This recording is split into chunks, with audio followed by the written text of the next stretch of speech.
Assalamualaikum warahmatullahi wabarakatuh kepada Bapak Tahir selaku dosen Hukum Pidana UIN Sunan Kalijaga Yogyakarta yang kami hormati dan yang kami banggakan teman-teman sekalian yang berbahagia.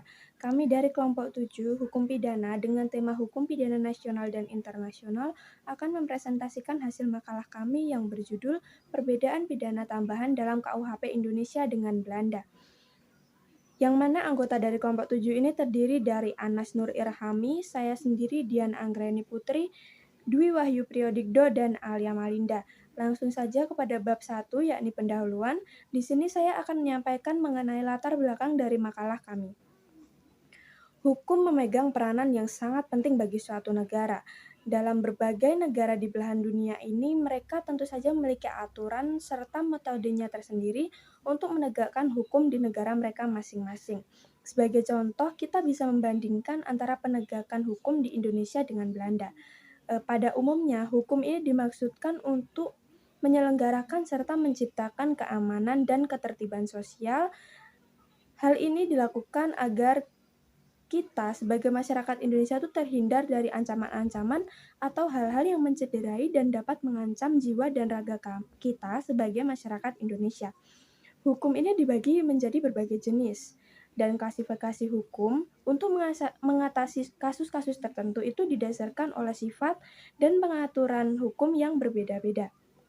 Ada satu jenis hukum yang tidak dapat dilepaskan atau tidak dapat dipisahkan dari kehidupan manusia, yakni hukum pidana. Hukum pidana dalam konteksnya ia menitik beratkan pada perlindungan hak serta keamanan dari masyarakat itu sendiri. Pidana itu dibagi menjadi dua jenis. Yang pertama hukum pidana pokok dan yang kedua hukum pidana tambahan. Hukum pidana tambahan ini berfungsi sebagai sanksi tambahan atas hukum pidana pokok yang telah dijatuhkan oleh sang pelaku pelanggaran. Namun dalam pengecualian tertentu, hukum pidana tambahan ini bisa dijatuhkan tanpa adanya hukum pidana pokok. Dalam penegakannya di Indonesia, penegakan hukum pidana di Indonesia tentu memiliki ciri-ciri tersendiri dan hal ini bisa dibandingkan dengan penegakan hukum pidana tambahan di Belanda. Namun, dalam penegakan hukum pidana tambahan di Indonesia, peran RUU KUHP itu sangat penting dan tidak dapat dipisahkan.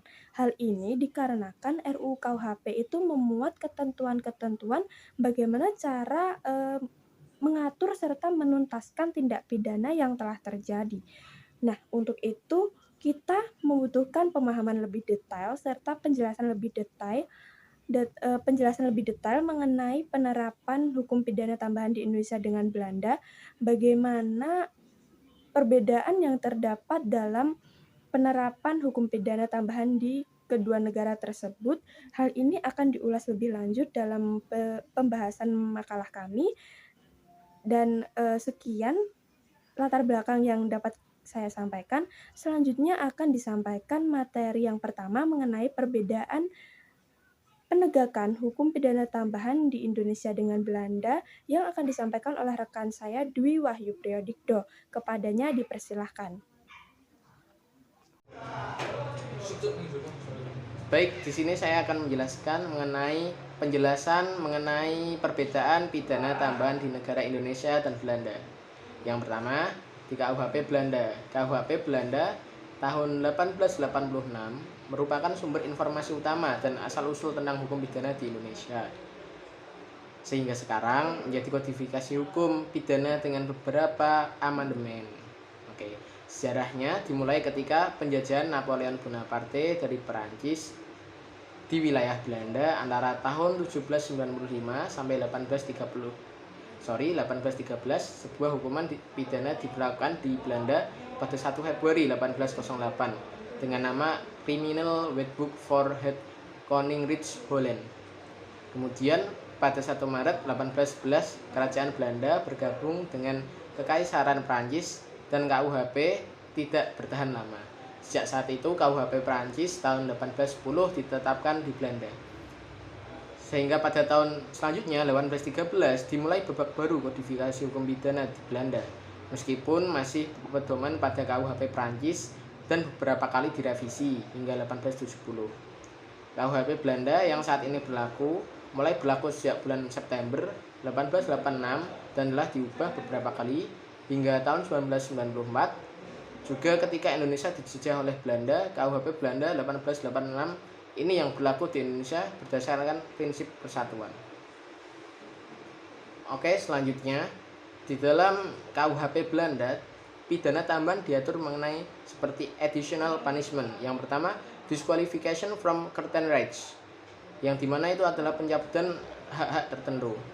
Confiscation atau penyitaan, publication of the judgment, pengumuman putusan.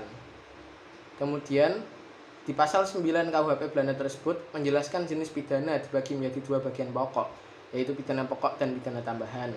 Hukuman utamanya adalah penjara, kurungan, kerja sosial, dan denda. Hukuman tambahannya adalah perampasan hak tertentu, penempatan di lembaga pendidikan negara, perampasan barang, dan pengumuman putusan hakim.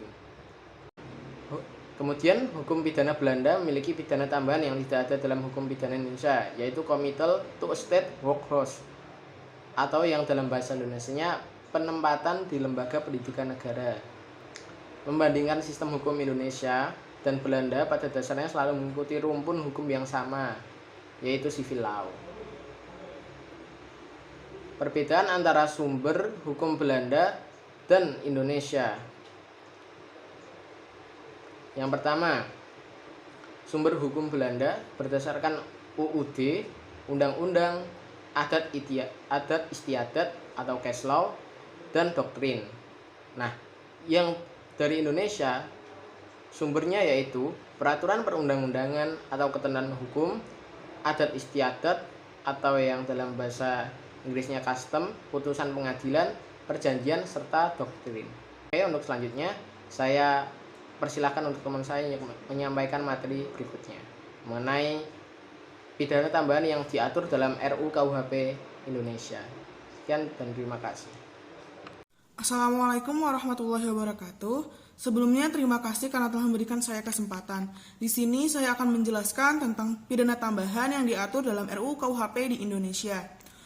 Pidana tambahan dijelaskan pada pasal 10 Kitab Undang-Undang Hukum Pidana atau biasa yang disebut dengan KUHP. Di dalamnya terdapat 3 sanksi, yaitu pencabutan hak-hak tertentu, perampasan barang-barang tertentu, dan pengumuman putusan hakim. Juga dalam perkembangan yang tertera dalam RUU KUHP terbaru September 2019, terdapat penambahan sanksi pidana dalam subbab pidana tambahan yang dapat dilihat pada pasal 66 ayat 1 RUU KUHP September 2019. Selanjutnya yaitu penjelasan pasal 66 ayat 1 RUU KUHP tahun 2019. Yang pertama ada pencabutan hak-hak tertentu. Hak-hak yang dicabut merupakan hak-hak terpidana, yaitu hak memegang jabatan pada umumnya atau jabatan tertentu, hak memasuki angkatan bersenjata, hak memilih dan dipilih dalam suatu pemilihan yang diselenggarakan oleh undang-undang, hak menjadi penasihat hukum atau menjadi pengurus atas penetapan pengadilan, hak wali, hak pengampu anak sendiri ataupun bukan, dan hak menjalankan mata pencarian tertentu. Yang kedua ada perampasan barang-barang tertentu. Yang dimaksud ialah yang pertama, perampasan dalam pengertian penyitaan terhadap barang yang digunakan untuk melakukan perbuatan pidana atau instrumen sceleris. Yang kedua, ada perampasan dalam pengertian penyitaan terhadap objek yang berhubungan dengan perbuatan pidana atau objektum sceleris. Dan yang ketiga ada rampasan dalam pengertian penyitaan terhadap hasil perbuatan atau fructum sceleris. Selanjutnya yang ketiga yaitu pengumuman putusan hakim. Hal ini tertera pada pasal 93 yang penjabarannya sebagai berikut. Yang pertama, jika dalam putusan pengadilan diperintahkan supaya putusan diumumkan, harus ditetapkan cara melaksanakan pengumuman tersebut dengan biaya yang ditanggung oleh terpidana. Dan yang kedua, jika biaya pengumuman tidak dibayar oleh terpidana, maka akan diberlakukan ketentuan pidana pengganti untuk pidana denda. Yang keempat, ada pembayaran ganti rugi. Dalam RUU KUHP, adanya ketentuan pembayaran ganti rugi sebagai berikut. Yang pertama, kewajiban terpidana untuk melaksanakan pembayaran ganti rugi kepada korban sebagai bentuk pidana tambahan. Untuk yang kedua, yaitu jika terpidana tidak melaksanakan kewajibannya, maka akan ditetapkan pidana denda dalam pasal 81 sampai dengan pasal 83 secara RUU KUHP secara muntatis dan muntadis. Untuk yang kelima ada pencabutan izin tertentu.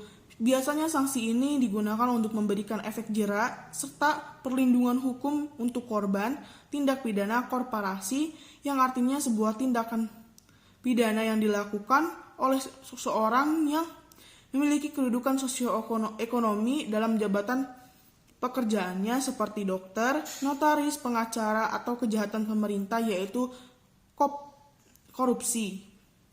Untuk yang keenam, pemenuhan kewajiban adat setempat. Hal ini tertera pada pasal 96 dan pada pasal 97, yaitu pemenuhan kewajiban adat diutamakan apabila pemenuhan yang dimaksud pasal 2 ayat 2, dan yang kedua ada pemenuhan kewajiban adat setempat dianggap sebanding dengan pidana denda kategori 2 dan dapat dikenakan denda pengganti untuk pidana denda jika tidak dipenuhi oleh terpidana. Untuk yang ketiga ada pidana pengganti dapat berupa pidana ganti kerugian. Dan untuk yang terakhir, pada pasal 97 penjabaran unsurnya yaitu pemenuhan kewajiban adat setempat dapat dijatuhkan walaupun tidak tercantum dalam perumusan tindak pidana, tetap memperhatikan ketentuan yang terdapat pada pasal 2 ayat 2. Selanjutnya akan dilanjutkan oleh teman saya. Untuk waktu dan tempatnya saya persilahkan. Baik, terima kasih kepada moderator. Di sini saya akan menyampaikan kesimpulan materi dari kelompok kami. Pidana merupakan salah satu bagian dari hukum. Dalam bahasa Belanda, pidana ialah straf yang berbeda dari hukuman, namun memiliki arti sempit dari hukum pidana. Ada dua jenis sistem hukuman yang tercantum dalam KUHP dari negara yang berbeda, yaitu sistem ganda dan sistem jalur tunggal, di mana tujuan adanya pemidanaan tersebut adalah mensosialisasikan kembali narapidana serta menjadikannya manusia yang lebih baik sebagai bagian dari pencegahan tindakan kriminal oleh masyarakat. Terdapat beberapa perbedaan antara pidana tambahan Indonesia dengan Belanda, di mana hukum pidana Belanda memiliki pidana tambahan berupa committal to state workhouse atau penempatan di lembaga pendidikan negara, sementara Indonesia tidak memiliki itu. Sumber hukum yang digunakan Belanda dan Indonesia juga memiliki perbedaan dan karakteristik tersendiri. KUHP Belanda dimulai pada saat penjajahan Napoleon Bonaparte dari Perancis di wilayah Belanda dan diberlakukan pada tahun 1 Februari 1808. Namun sayangnya tidak berlangsung lama dan terdapat revisi beberapa kali. Sementara dalam RUU KUHP Indonesia terbaru bulan September tahun 2019, terdapat penambahan sanksi pidana dalam subbab pidana tambahan, yaitu pada pasal 66 ayat 1 RUU KUHP yang berisikan pencabutan hak-hak tertentu, perampasan barang-barang tertentu, pengumuman putusan hakim, pembayaran ganti rugi, serta pemenuhan kewajiban adat tertentu. Demikian kesimpulan yang dapat saya sampaikan. Saya kembalikan ke moderator. Terima kasih.